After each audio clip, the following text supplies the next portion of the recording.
Hey, this is Skull with Old Skull Sound, and we have our guest here today, Arcane Strain. and he is partnered with Outer Darkness Records. So, this will be our first interview here with Arcane Strain. And one of the first questions we have for him today is what is your favorite gear to use? Gear. Uh, I'm I'm not much of a like physical gear guy yet, purely because of monetary constraints. But I don't know.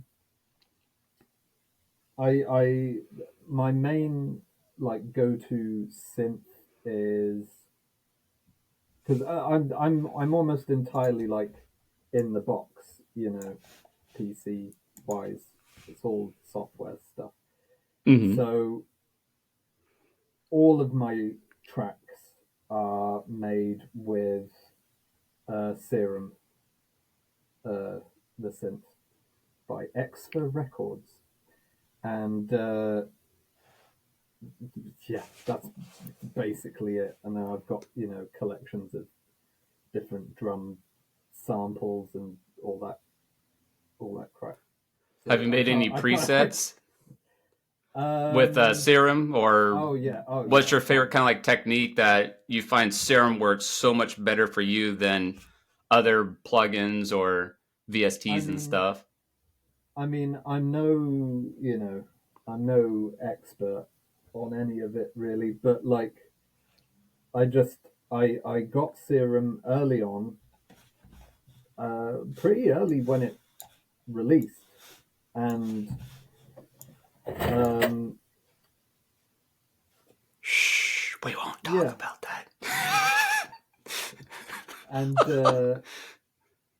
and I don't know, it just it's so versatile. I've never needed anything else. You can do so much with it, and it sounds good. It's the That's about Swiss it. Army knife for creating my music. Yeah, Have it's all I've needed. There's all these other synths that people swear by and stuff, and I go, oh, okay, that looks interesting, and then I'm just like, but I can do that with this also. So what's the point of trying That's other really stuff? good. So yeah, you know, so I'm saving my money.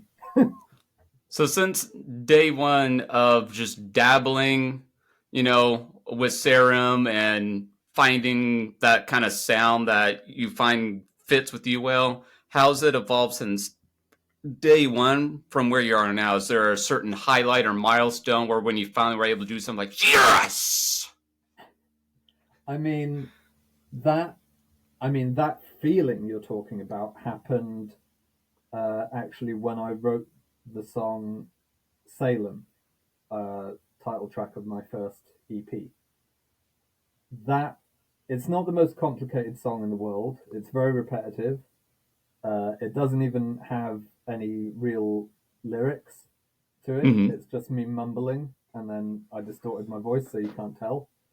Uh, there's only like a few words in the chorus that I actually wrote, and the rest of it's just and and but that song when I finished that, it gave me that feeling of holy shit, that's me. That's what I want to do encapsulated in that. Like I really feel like I even when I listen to it now, several years later, and I could do I've improved so much like production wise since then. Mm-hmm. I'd produce it 1,000 times better. But like even when I listen to it now, I'm like, fucking hell, like that's the perfect little, you know, if I want to show someone what I am, it's that. And what was the name of that one more time for everybody? Salem, Salem, Salem. that track. All right. So, if you could collaborate with anybody alive or dead, who would it be Oh and god. why? Oh, there's a huge fucking list. There's a huge list. Um, so off the top of my head, people like, some of my biggest inspirations for what I do and how I do it is people like Damon Albarn from Blur, Oh Gorillaz. yeah. Gorillaz Mm-hmm. were a huge, huge influence. I mean, Gorillaz are the reason I fell in love with music at all. I mean, how can you not like gorillas? It makes you feel good. Exactly, exactly. But like, I, so Damon Albarn would be a number one. Saint Vincent, I, I think Saint Vincent is like the most underrated modern artist. In my, in my wording, I say this all the time to people, and I know they think I'm hyperbolizing, but I think she is the modern Bowie, honestly. Like, there's no one being as adventurous as her while retaining this, sort of, I don't know, this cult status. She's not Mm-hmm. as big as Bowie was in his heyday, but I think she kind of deserves to be. So she'd be up there. She's super inventive. Uh, an artist I'd really love to work with and chat with is Grimes. I'm a huge Mm-hmm. fan of Grimes. We don't need to talk about what the more you know how she's gone of late, and that kind of thing. But speaking purely as an artist, she makes fucking kick-ass music, and I'd love to work with her just on the music and It's leave all the other stuff it's up in pretty the air. crazy the level of music videos that she's done. It went from kind of like these homebrew stuff and like Yeah, football stadiums and like just kind of bedroom pop to like these multi-million-dollar music videos. You're like, whoa. yeah. What really made me fall in love with her stuff? I became aware of her when her album Visions was out, and Mm-hmm. I think I saw her performing. I guess it's the track Genesis, Mm-hmm. um, on, like, I don't know if you know Jules Holland.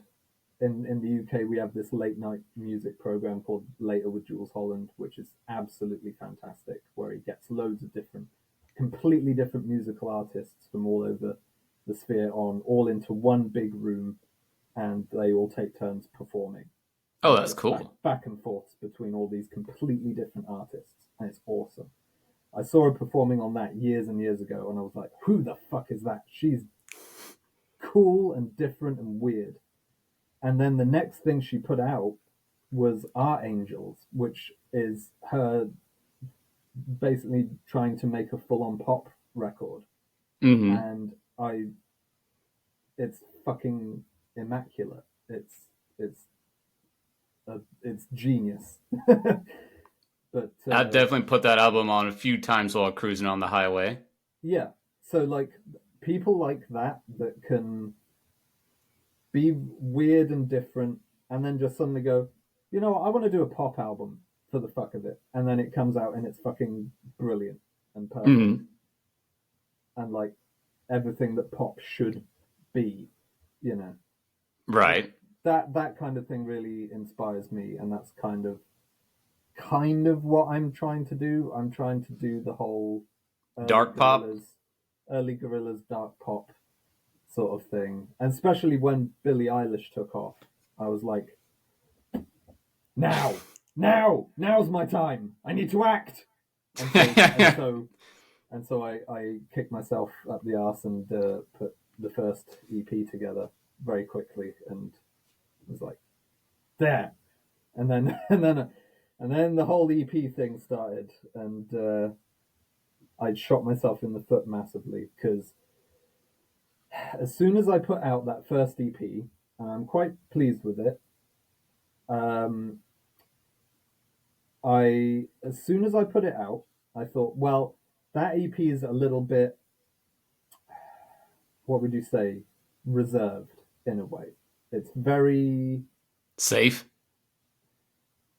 Maybe I don't know, not maybe safe, but like it's an understatement. It's Mm-hmm. the tracks on it, even when they've got a driving beat, they're not too in your face or anything like that. And so I thought, all right, well, whatever I do next has to be a bit more, you know, exciting and Mm-hmm. bombastic and like attention grabbing. So that became like the thesis statement in my head of the next album. And I was listening to loads of like 80s new wave music at the time. And I thought, it suddenly clicked to me, that's what I'm doing. I'm making like the equivalent of modern new wave kind of stuff. And suddenly my whole mindset about my stuff shifted, and I felt like I had this focal point of, oh, that's what I am. That's what I am as an artist. That's the kind of thing I'm doing. Okay, so then the next EP, the latest one, Midnight, is very much dark pop meets new wave in a way. And I very deliberately tried to make it much more bombastic and attention grabby. And so the songs on it are way more colorful, so to speak. There's a lot Mm-hmm. more going on, they're more exciting. And so as soon as I was working on that, this is where I shot myself in the foot. I I get an idea and then I immediately, without control, it's 58 miles down the road, that idea.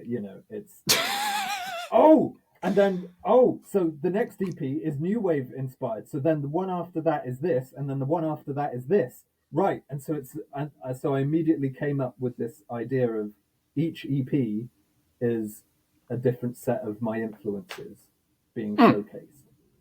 So the next EP is going to be very different, and the one after that is also even more different than everything I've done before.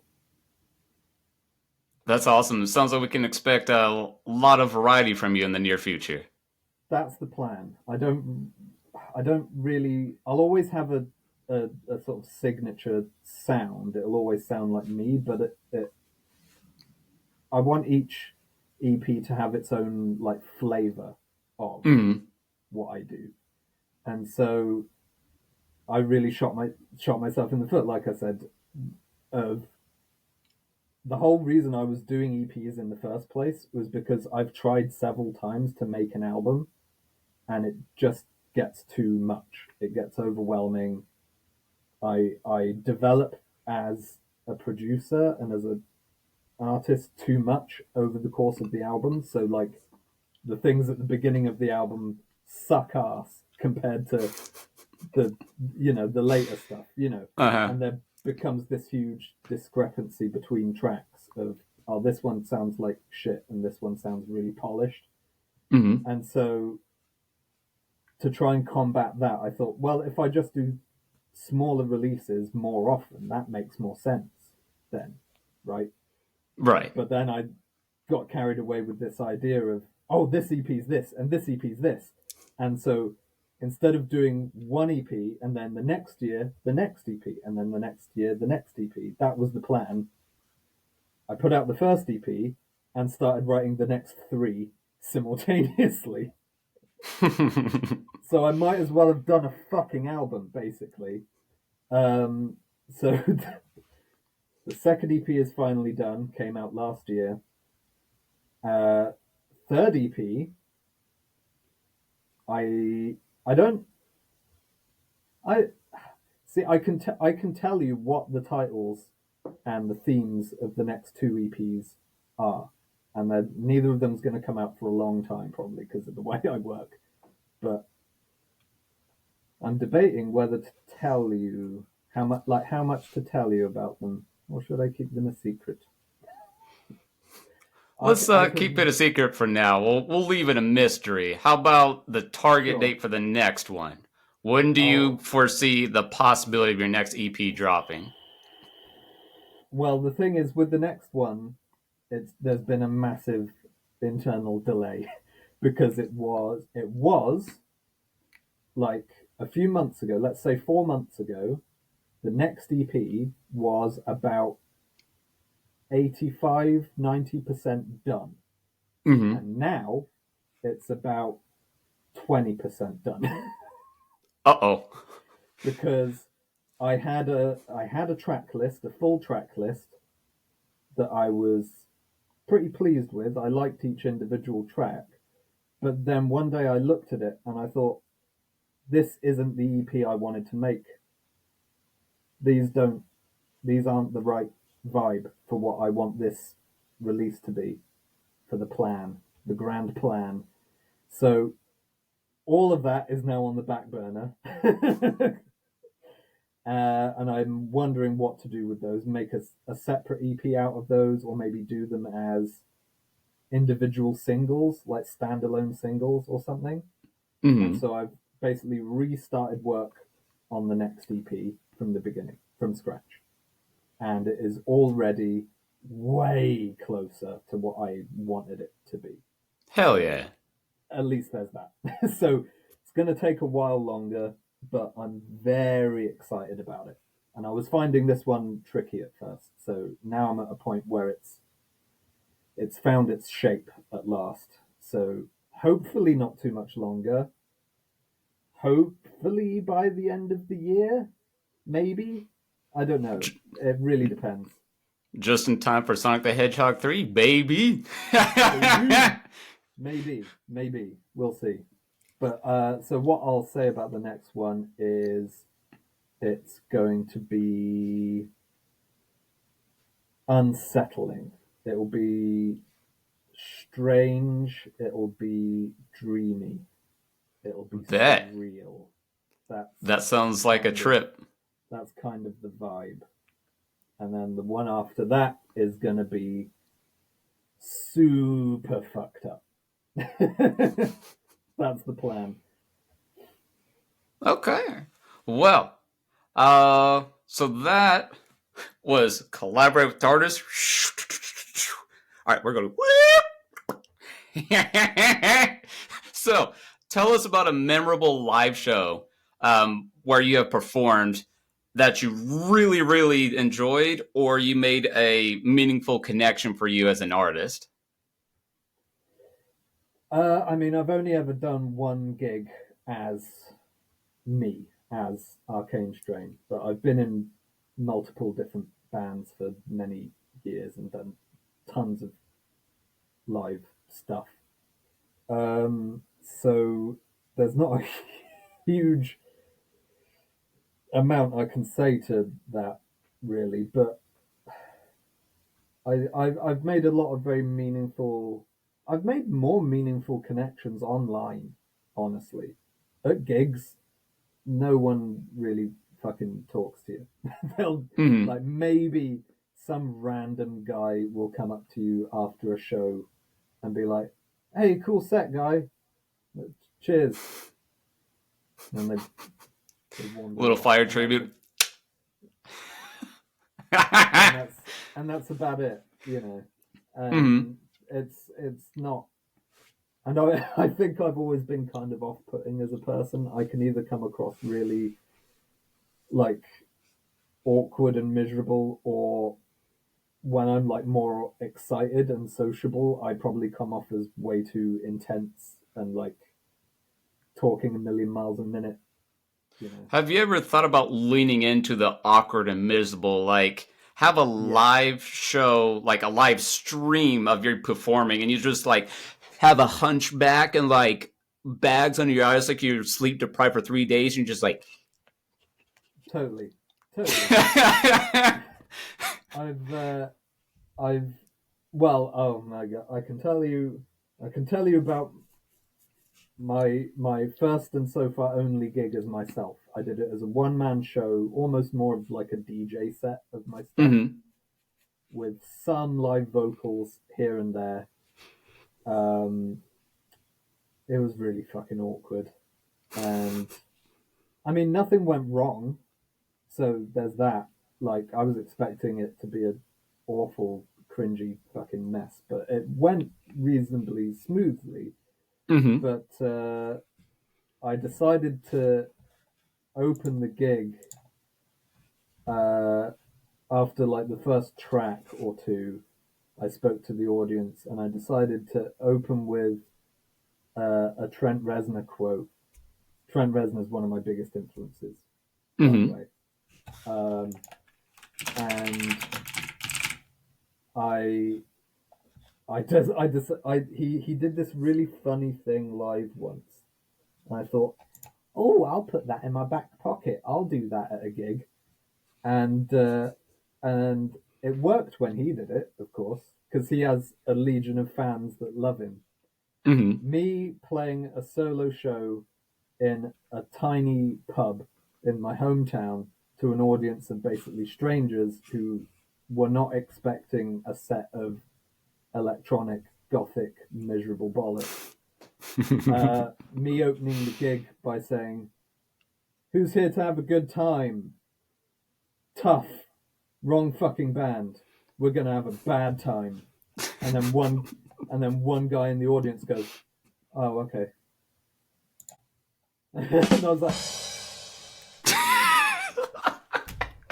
"Oh no, oh no, oh no."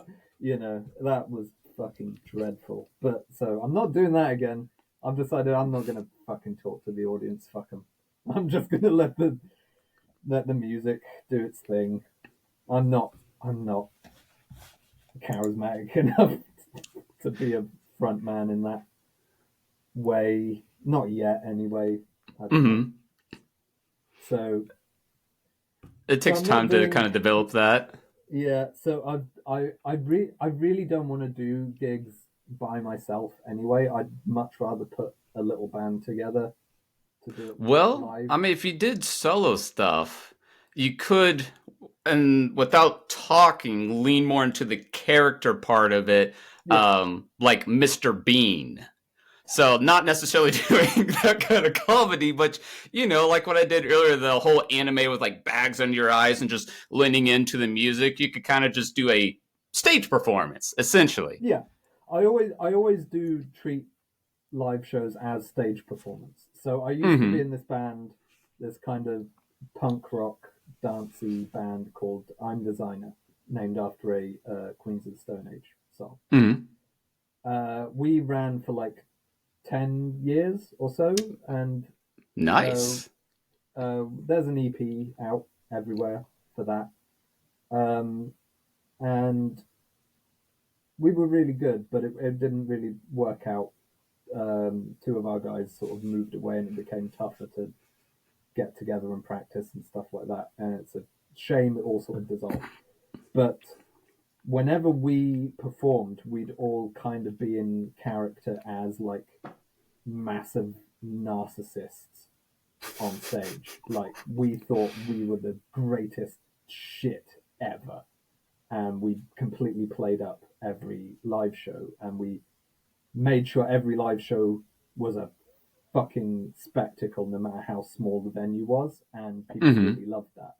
Like, so one of the bigger gigs we did, we decided to all come on one at a time and start playing individually and gradually fill out the first track as it began. So I came out first, and as I went on stage, I just went and just stared the fucking audience down with my arms out until they applauded. And then I went, as soon as they started applauding, then I went to the drum kit and started playing. And then the other guys, you know, and and people seem to really love that kind of silly showmanship. Oh, they So have I it for a always show. exactly, and so and my I'm a drummer, right? And so part of my mindset is I really fucking hate it when I see a band live and the drummer, for example, is just, you know, like even if you're playing something soft, put fucking welly into it.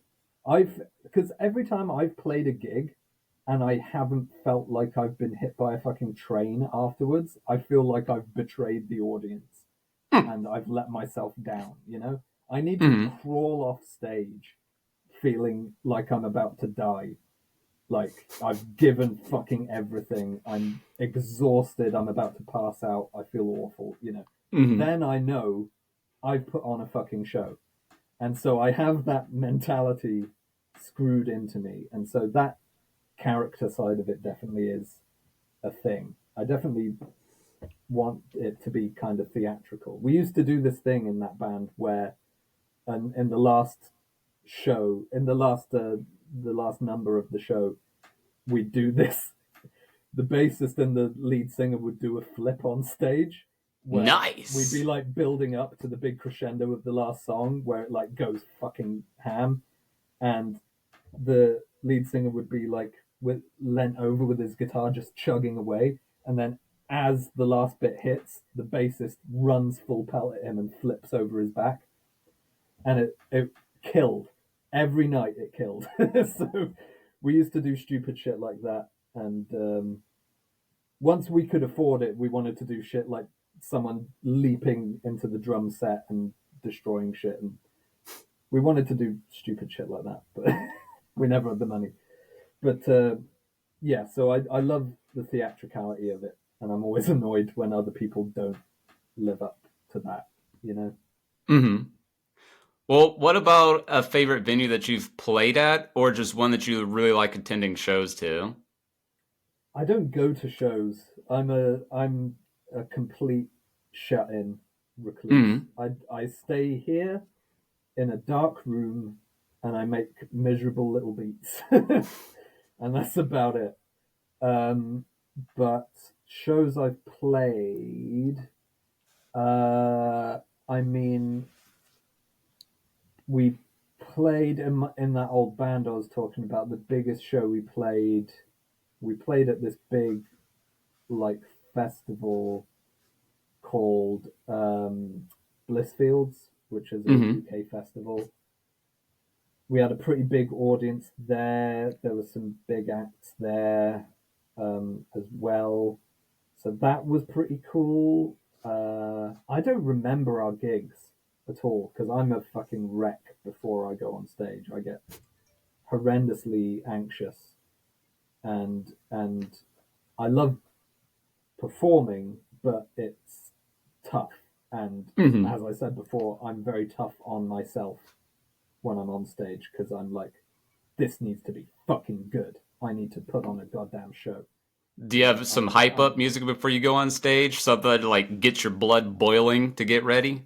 not really, but we used to have like an intro we play before we went on stage. We made this audio and we'd give it to the front of house guy to play before Hmm. he'd come on as like our intro thing, and it'd be the sound of someone dialing through like a radio or a TV, and there'd be like snippets of some of our songs in the static and stuff like that, Hmm. or things we've been inspired by, and then it'd suddenly cut to Bane from The Dark Knight Rises going, "You have my permission to die," and then we come on stage. So that would kind of hype us up a little bit. Um, Nice. That's a really yeah, unique way to come into a show. yeah, yeah. We It's the theatricality again. We like that side of it, and doing my own stuff. I definitely want to lean as much into that kind of thing as possible because I love it when bands, go the extra mile instead of just being four guys in t-shirts. Going, Hmm. and this one's called uh, Rose. It goes a little something like this. Jinka jinka jinka jinka jink jing. Jinka jink jink jink jink jink. Just the most bland shit ever. I can't stand it. I want higher standards. God damn it. So you mentioned David Albarn, St. Vincent, Grimes, Trent Reznor, big influences. Mm. Is there a particular song from them that you've always wanted to cover, but you haven't gotten to it yet, or just another artist entirely have yet to discuss? Is there at least one or two songs that you're like, I want to make my own version of that? Sure. I mean, that's kind of how I think that's kind of how certain people, myself at least, discover they kind of want to be a musician. Is like you'll be listening to something and you'll become so obsessed with a certain album or artist, and then you're like, God, that one fucking song, I wish I wrote that. Or even like, it feels like I wrote that because it's so perfectly, resonates with me or something. So yeah, there's shit tons of stuff like that I wish I'd written or want to cover. Just yesterday, I was rambling at anyone who'd listen. There's a the OCs uh, track I'm obsessed with at the moment called Terminal Japes. It's this noise rock track, and I was rambling at people recently, being like, "Please God, I need to put a noise rock band together just to cover this one fucking track that's really cool." So I used to be very into noise rock in my teens. I have a fucking weird musical journey, actually, that might be kind of interesting to talk about. So when I was young, I had no fucking clue about music at all. It wasn't in my wheelhouse when I was little. I Music to me was like nursery rhymes and shit. Like Mm. whatever. I didn't pay attention to it. When I was a kid, I was just into dinosaurs, and then in my like tens and early teens, I was into Bionicle, the Lego set thing. I was Yeah. I was just into that kind of shit, like nerdy, that kind of stuff. And then Gorillas happened, and I heard Clint Eastwood over the radio, and it sounded like nothing I'd ever fucking heard before. Because here's this track that's kind of got a reggae feel with Mm. miserable British vocals, but kind of a hip hop beat, and then loads of rap verses, and then a fucking melodica solo at the end. And I was like, what the fucking hell is this? And I was like 10 at the time. Mm. This is like 2000, 2001, and it blew me the fuck away. And then I heard they're cartoons. What? What do you mean? And I started looking into it, and I discovered they're creepy, gothy music videos and stuff like Mm. that had this like Murdoch was probably your favorite. yeah, 2D. Hey, 2D. When 2D. I was Yep. young, I wanted to be 2D. I wanted to have the spiky blue hair and the dark black eyes and stuff like that. I wanted to be like that. Now Murdoch's my favorite. Now that I'm a miserable grown up, Murdoch's my favorite. but you know, live too long as a 2D, you grow to be a Murdoch or whatever. I don't know. But anyway, um, so they blew my fucking mind, and they're the perfect band for a kid to discover music to, because 58 billion genres going on at once per Mm-hmm. track. You know, that's the perfect way to discover what you like, and also to just build an open mind in someone in general by exposing them to so much stuff when they're young. Mm-hmm. Of like, here's fucking classical music from uh, some fucking Arabic. 1800 something. Yeah, uh, here's half the Clash, the surviving members of the Clash, as our rhythm section, because fuck it, why not? Here's some guy from an 80s, electro band. All this history packed in. It was incredible. It really blew my mind, and I immediately became obsessed with music and art. For a long time, I Mm-hmm. wanted to actually be an artist, and then I gradually realized I have way more patience for making music, and so that became my main thing. But oh God, I'm spiraling. What was the question? Uh, I don't even remember. But so that was the major influence was gorillas and Yeah. introduction to music. But outside of music, what do you like to do? Uh, Not much. Like I say, I'm a bit of a shut in. I'm very obsessive. Even when I'm not doing my music, I'm thinking about it all the time. I'm like Mm-hmm. planning stuff, thinking about what I need to do, what I should be doing. Um, oh, what does this song need? That kind of thing's always going on in the back of my mind. Like right Sounds like the now, I'm Christian thinking, Bale of music. yeah, like right now, the I'm thinking about the next EP I'm doing, the weird one, and I've got this track on it. I will reveal a track name. There's going to be a track on the next EP called "She's Got Scissors," and uh, it's extraordinarily dark and fucked. Sounds And like she may or may not have eliminated a certain Edward and chopped off his hands. who can say? Who can say? But it's it's going to be a weird one, and yeah, that one in particular has really captured my imagination at the moment. So that's in the background, whirring away in the cogwheels. And but yeah, I don't really do a whole lot else. I play way too many video games. I'm probably addicted to video games.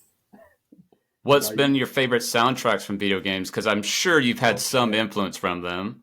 yeah, definitely. In fact, one thing I want to do if my own like music career doesn't really, I mean, fuck it, whether it does or doesn't. One thing I really want to do is soundtrack video games, like horror stuff, especially.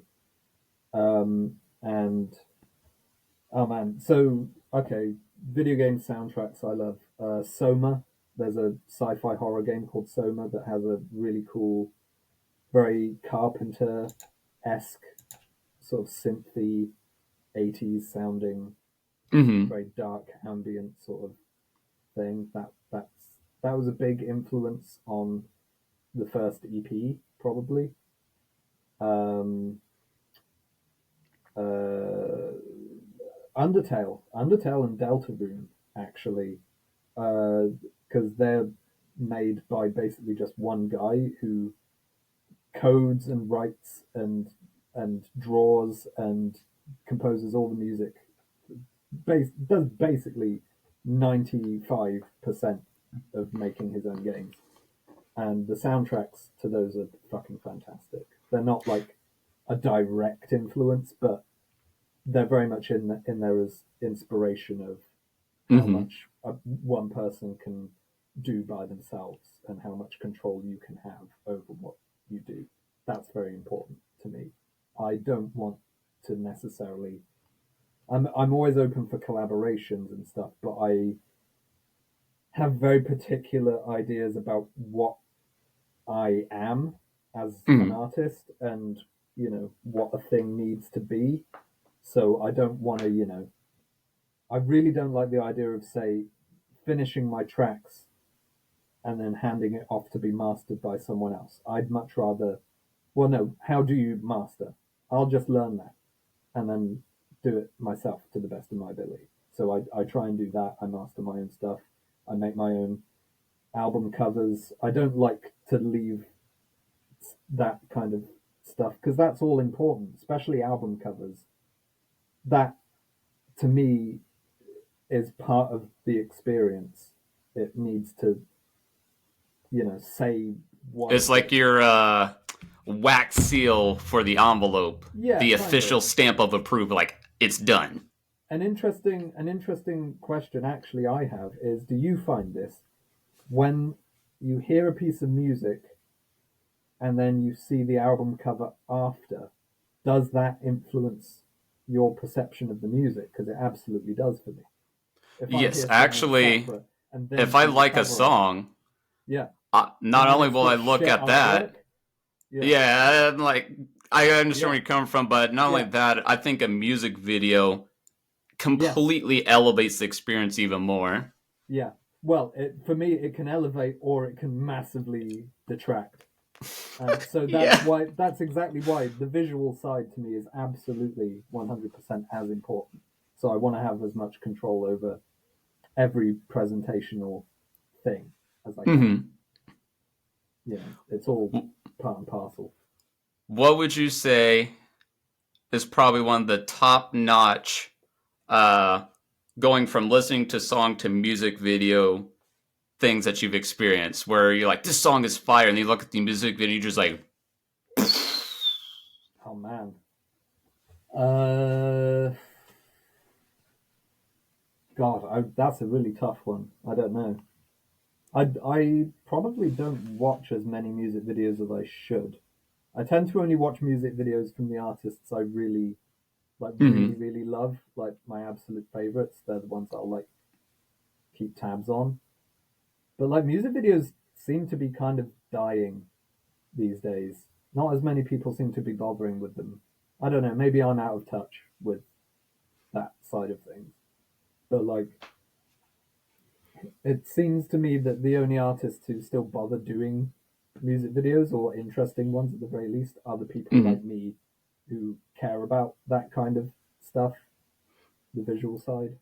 Yeah, I think But there's been a huge rise of like just bedroom, low budget yeah, music videos, but are all about the craft rather than these high production value but yeah. bland videos.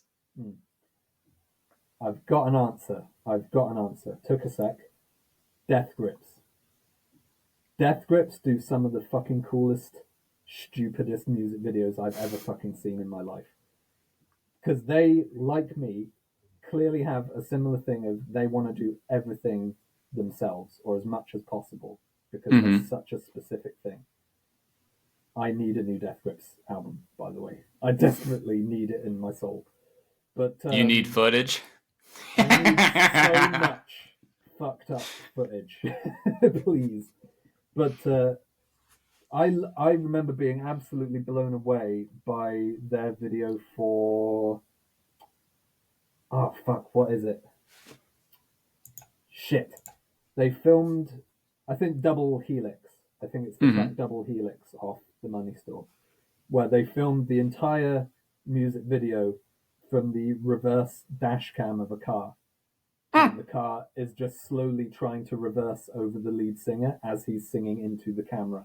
And it's just filmed on the dashboard of Oh, the that is car. so cool. It's so fucking cool. It's so good. All their music videos are so odd and different and unique. I love it. And then there's another one I really like for the track Hustle Bones, where they put like a GoPro or something inside a clothes washer Mm-hmm. and just let it fucking spin around in there. And then whenever the vocals come in, they open the door and it's attached to the door, and they use that to angle it at the singer, and then he slams it in and it goes around again. And there's like loads of weed in there being jostled around. It's they're fucking awesome. They're cool. I love the way they do things. I love I love the DIY approach when it's actually inventive and unique Mm-hmm. like that. Budget doesn't matter, it's the ideas that matter, Right. you know. Are there any topics that you want to talk about that we haven't discussed yet? Oh fuck me, I don't Nah, know. Ooh, God, I don't know. What about you? Is there anything off the cuff you can think of? Because I don't no. know. The only thing I would say I'll add on to the video game and music influences. Mm, That's actually kind of my bridge into music. mm, Was Guitar Hero, Rock Band, Tony Hawk Pro Skater, SSX Tricky, and like MTX Off Road Fury, like all that extreme sports stuff. They had mm, phenomenal soundtracks, and that's what got me introduced to a lot of cool stuff. And I would bridge on interesting. from that. But You know what's I, interesting about that is you mentioned Guitar Hero and Rock Band stuff like that.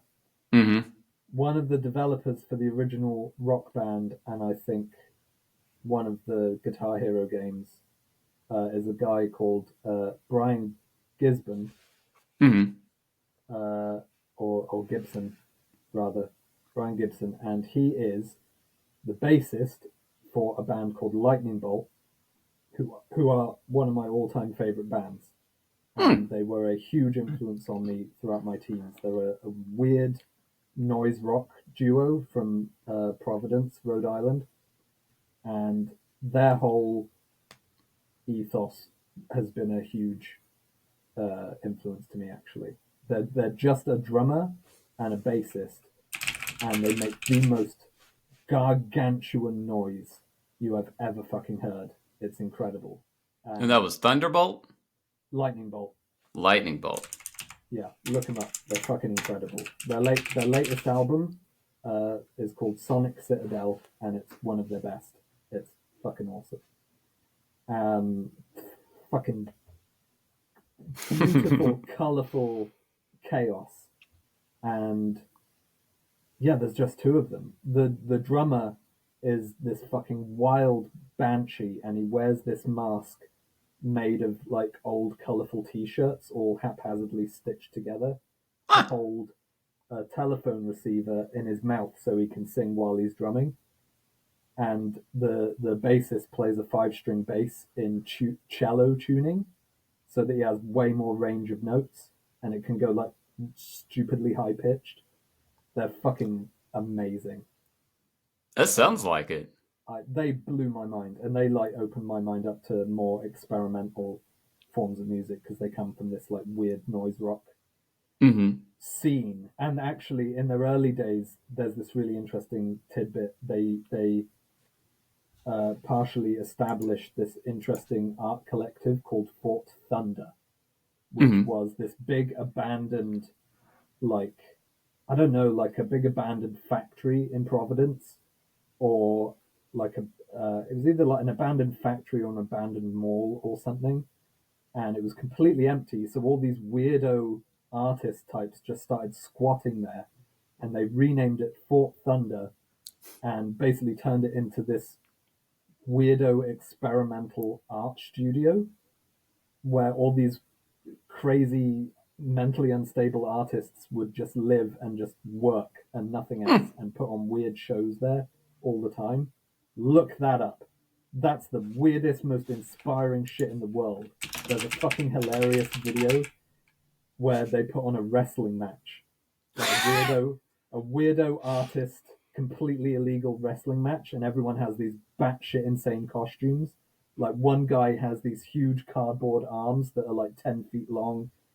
Another guy turns up inside a mattress and just trying to like flop himself onto the other guy. And then a massive homemade like Chinese dragon tries to get on stage and just rips apart before it can even get there. It's That's too fucking great. amazing. It's amazing. I love that shit. I love DIY weirdo art shit. I will definitely be looking up Fort Thunder. Is there Yeah. anything that you want to plug in? You know, like your Instagram, any type of socials, Bandcamp, anything Oh that people can find you? shit. Yeah, absolutely. My Bandcamp, just Bandcamp, whatever / Arcane Strain. It's very easy to find. Mm-hmm. I mean, my music's everywhere, all over the place. I've got a couple Spotify? of, yeah, everywhere it needs to be. Mm-hmm. um, I've got 2 separate YouTubes. I've got one for my music, just Arcane Strain, obviously, and one called Arcane Plays, where I'll occasionally do stupid video game gameplay. Mm-hmm. Usually it's just stupid clips. I used to take it slightly more seriously and do streams and like properly edited videos. These days I just dump stupid clips and stuff there. But actually, funny story, I have a video on my gameplay channel that for very dumb reasons went viral and now has over 5 million views. What? For a really stupid reason, right? So the video that went viral is a video on my channel called Just Making Sure, and it's like a 12 to 17-second long clip of Spider-Man ground pounding Aunt May's grave. Oh, it's god awful. That I just did for a dumb dark joke, like just making sure.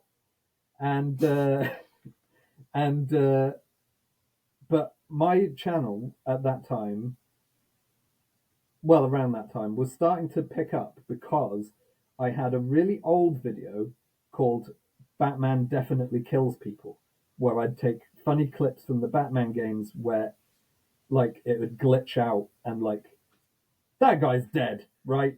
Like, there's one of my favorite clips. Batman sneaks up behind a guy and, like, just punches him straight in the side of the head, and his head fully goes, like, off his shoulders for a second. And it's like, yeah, that guy's dead. That guy is dead. Batman's not meant to kill, but that guy's dead.